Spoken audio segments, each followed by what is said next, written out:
जो लोग भाग्य को कोसते हैं, सुने विदुर और धृतराष्ट्र के बीच संवाद।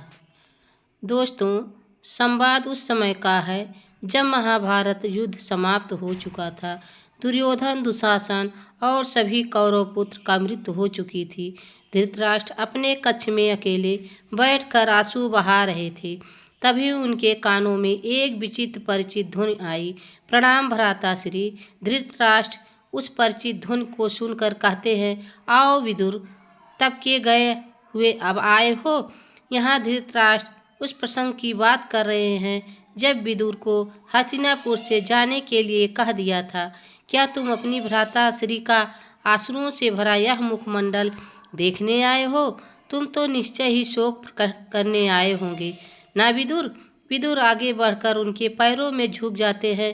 तब धृतराष्ट्र पूछते हैं, क्या लंबी आयु का आशीर्वाद लोगे विदुर? विदुर कहते हैं, नहीं ज्येष्ठ भ्राताश्री। तब धृतराष्ट्र कहते हैं, तब शोक प्रकट करो और जल्दी से चले जाओ और मेरे आश्रुओं के साथ अकेला छोड़कर चले जाओ। विदुर तब धृतराष्ट्र फूट फूट कर रोते हुए कहते हैं, मेरा पुत्र दुर्योधन वीर गति को प्राप्त हुआ है। तुम्हें पता है विदुर, गदा युद्ध में भीम ने उसकी जंघा तोड़ी है। मेरे प्रिय पुत्र का भीम ने जंघा तोड़ी है। विदुर धृतराष्ट्र रोते हुए कहा। तब विदुर उन्होंने सांत्वना देते हुए समझाते हैं कि फिर धृतराष्ट्र ने कहा, हे विदुर, तुम शोक भी प्रकट नहीं करोगे। तब विदुर कहते हैं कि हे महाराज, क्या हमारी राजनीति इस योग्य थी कि उस पर शोक प्रकट किया जाए? तब धृतराष्ट्र रोते हुए कहते हैं, हे विदुर, मेरे प्रिय पुत्र दुर्योधन कोई राजनीतिक नहीं था। मेरा पुत्र दुशासन राजनीतिक नहीं था। अन्य गांधारी नंदन राजनीतिक नहीं थे। वह मेरे पुत्र थे, वह मेरे पुत्र थे। धृतराष्ट्र रोते हुए कहा। तब विदुर कहते हैं, वे आपके पुत्र थे, किंतु आपके राजनीतियों पर चौसियों की भांति गोटियों पर जिए और वह आगे बढ़े और पीट कर विषादियों से हट गए। ये ना भूलो भ्राताश्री, यह दाव आपने ही लगाया था और आप ही हार गए। युद्ध में विजय और पराजय का चक्र चलता रहता है।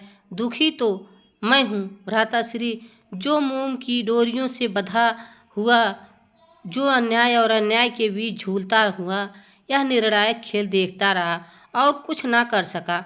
तब धृतराष्ट्र कहते हैं, इस युद्ध में मेरे 100 पुत्र वीर गति को प्राप्त हुए हैं, उसे तुम खेल कह रहे हो?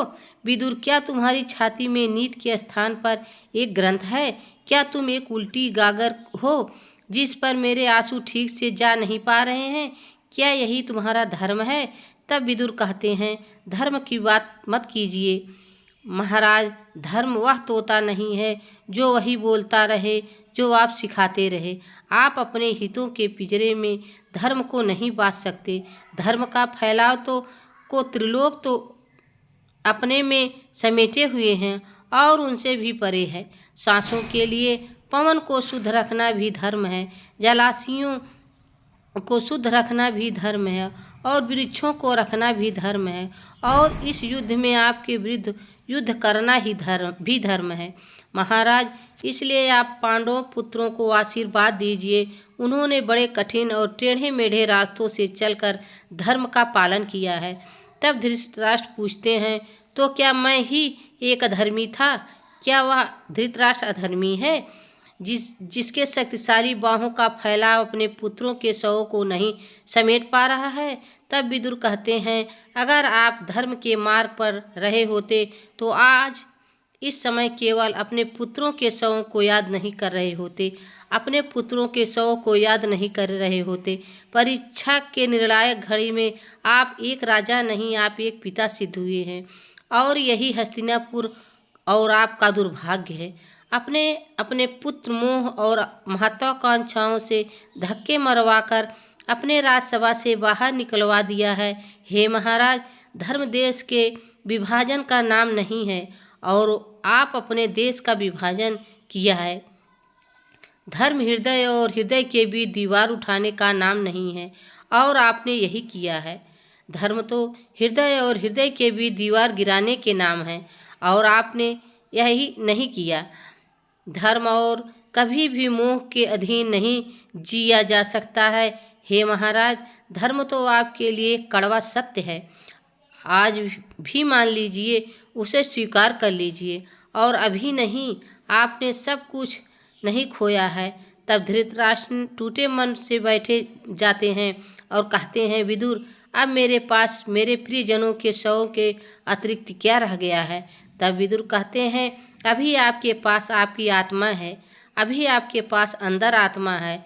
इन दोनों को बचाने का प्रयास कीजिए और इस राजभवन से निकलकर हस्तिनापुर के किसी चौराहे पर खड़े होकर चीख कर कहिए कि हे हस्तिनापुर, मुझे क्षमा कर दो। तब धृतराष्ट्र कहते हैं कि क्या मैं उस हस्तिनापुर से क्षमा मांगूं जो मेरे सब पुत्रों को वीरगति प्राप्त होने के पश्चात भी मेरे पास शोक प्रकट करने तक नहीं आया? तब विदुर कहते हैं, वह क्यों आता? महाराज, आप जाकर शोक प्रकट कीजिए, क्योंकि आप तो केवल 100 पुत्र खोए हैं। हस्तिनापुर तो अनगिनत पुत्रों की बलि दी है, और आप जो 100 वीरों को अपना पुत्र कह रहे हैं, वह भी तो हस्तिनापुर के पुत्र थे। तब धृतराष्ट्र कहते हैं, क्या धर्म मुझसे मेरे पुत्र भी छीन लेगा? क्या धर्म मेरे पुत्रों पर रोने का अधिकार भी नहीं देगा?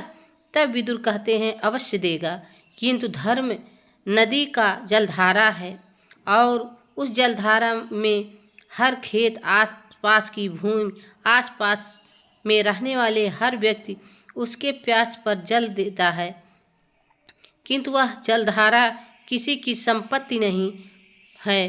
पुत्रों से प्रेम करना पिता का धर्म है, परंतु धर्म का कोई पुत्र या परिवार तो होता ही नहीं है।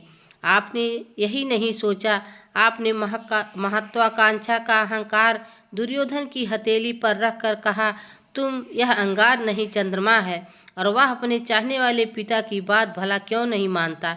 हे महाराज, आपने उसकी हथेली पर इतने अंगार रखे कि उसकी हथेली स्वयं एक अंगार बन गई, और उसी अंगार में उसे भस्म भी कर दिया। हे महाराज, वह आपकी महत्वाकांक्षी ही थी जो उसे खींचती हुई कुरुक्षेत्र तक ले गई। हे महाराज, इस युद्ध में के लिए सदैव आपको ही उत्तरदायी ठहराया जाएगा। आप वही अतीत हैं जिसने भविष्य के मार्ग को रोकने के लिए अपने पुत्रों के शवों की दीवार खड़ी कर दी। तब धृतराष्ट्र टूटे मन से कहते हैं कि तुम बात को सदैव की तरह बोल रहे हो, किंतु तुम्हारे आँख आंसुओं से क्यों भीगे लग रहे हैं? ऐसा इसलिए महाराज, क्योंकि मैं रो रहा हूँ। फिर विदुर धृतराष्ट्र कहते हैं कि आपसे एक विनती है। तब धृतराष्ट्र कहते हैं, कहो अनुज। तब विदुर कहते हैं, विजय प्राप्त कर पांडव हस्तिनापुर में प्रवेश कर चुके हैं। चरण स्पर्श के लिए आए तो उन्हें आशीर्वाद देकर आप वन को प्रस्थान कीजिए। और आप हस्तिनापुर के अतीत हैं, और आपका परम कर्तव्य है स्वयं उठकर वर्तमान के लिए द्वार खोलें और उससे स्थान ग्रहण करवाने के उपरांत बीते समय के अंधकार में चले जाइए। इसलिए अपने महत्वाकांक्षाओं को समेटना आरंभ कीजिए। भाभी श्री और राजमाता कुंती आपके साथ ही रात त्यागने का निर्णय लिया है। तब धृतराष्ट्र कहते हैं, मैं उन दोनों का सामना नहीं कर सकता। तब विदुर कहते हैं, उन दोनों का सामना किए बगैर आपको मोक्ष प्राप्त हो ही नहीं सकता। यही आपका दंड भी है और प्रायश्चित भी। यह दोनों ऐसी माताएं हैं जो रणभूर के छोरों पर अपने अपने भाग्य के शव लिए खड़ी हैं। उन दोनों को साथ लिए ही तो आपको यह ज्ञान मिलेगा कि आप हस्तिनापुर के साथ क्या किया है, जो आपको अति प्रिय था। उन दोनों को आपके साथ रहना यही तो बताइएगा कि आपका महत्वाकांक्षी आपके हस्तिनापुर को कितनी महंगी पड़ी। तो दोस्तों, क्या था धृतराष्ट्र और विदुर के बीच संवाद। दोस्तों, यह वीडियो आप सबको कैसी लगी कमेंट में ज़रूर बताना। चैनल पर नए हो तो लाइक सब्सक्राइब ज़रूर करें। तब तक के लिए राधे राधे, धन्यवाद।